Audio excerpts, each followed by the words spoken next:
ঈদের পরের দিন জমজমাট রান্নার আয়োজন করলাম। দেবর আর দেবরের বউ আসছে, সেই সাথে ভাগিনারাও আসছে। তো ভাবলাম সব মিলে আজকে রান্নাগুলো একটু জমজমাট ভাবেই করা যাক। আসসালামু আলাইকুম, কেমন আছেন সবাই?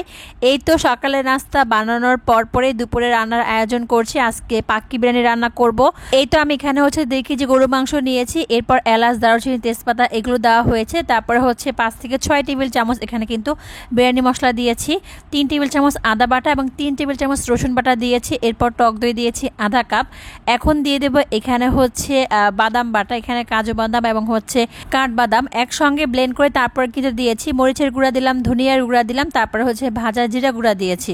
এখন তেল দিব পরিমাণ মতো, স্বাদ মতো লবণ দিয়ে খুব ভালো করে কিন্তু মাখিয়ে নিয়েছি।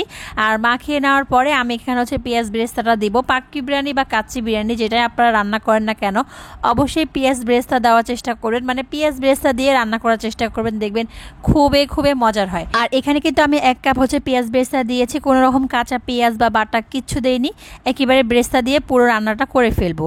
কাচ্চি বা পাক্কি যেটা বললাম, অবশ্যই পেঁয়াজ বেরেস্তা দিয়ে রান্না করবেন, খুব ভালো হয়।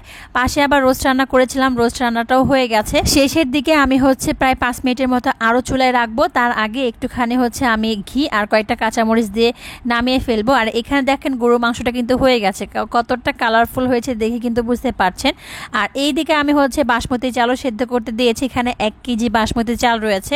তো এর মধ্যে এলাচ, দারুচিনি, তেজপাতা দিয়ে আমি বাসমতি চালটা কিন্তু একেবারে ভালো মতো সেদ্ধ করে নিব। যেহেতু এটা আমি রান্নাই করে ফেলেছি মাংসটা, তো সেই ক্ষেত্রে খুব বেশি দমে কিন্তু রাখার প্রয়োজন নেই।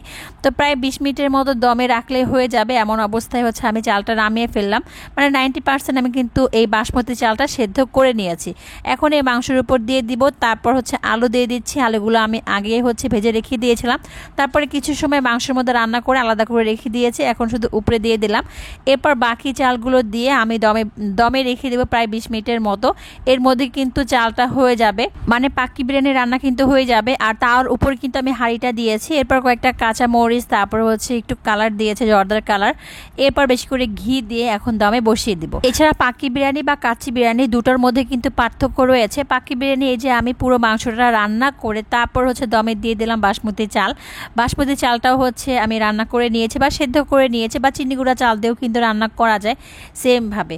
আর কাচ্চি বিরিয়ানি তো কাঁচা মাংসটা ম্যারিনেশন করে পুরো কাঁচা মাংসের মধ্যে দমে দিয়ে 1.5 ঘন্টা বা 1 ঘন্টা 20 মিনিটের মতো কিন্তু রান্না করতে হয়। আর এইভাবে রান্না করার কারণে কিন্তু এটাকে কাচ্চি বিরিয়ানি বলে। তো যাই হোক, আমি পার্থক্য যা শুধু আপনাদেরকে বলে দিলাম। যারা কাচ্চি বিরিয়ানি রান্না করতে ভয় পান তারা কিন্তু এই পাক্কি বিরিয়ানি ট্রাই করতে পারেন, খুবই ভালো হয়, কোনো পোড়ার চান্স থাকে না, একেবারে পারফেক্টভাবে কিন্তু এই পাক্কি বিরিয়ানি রান্না করা যায়। তো রান্না কিন্তু পুরোপুরি হয়ে গেছে আমার, এখন শুধু সার্ভিংয়ের পালা, মানে সবাইকে দেওয়ার পালা।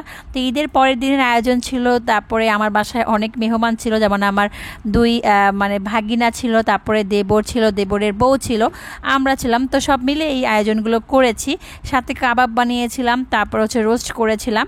তো কেমন হয়েছে আমার ঈদের পরের দিনের রান্নাগুলো অবশ্যই কমেন্ট করে জানাবেন। আর অনেকেই চেয়েছিলেন, মানে অনেক আপুরাই চেয়েছিলেন এই পাক্কি বিরিয়ানির রেসিপিটা, তাই আজকে ভাবলাম শেয়ার করি। আপনারাও শেয়ার করে রাখতে পারেন একে অপরের সঙ্গে, যখন মন চাইবে আপনারা দেখে আমার মতো পরিবারের জন্য কিন্তু রান্না করতে পারেন। তো আজকে ব্লগটা এই পর্যন্তই, ভালো থাকবেন সবাই, আল্লাহ হাফেজ।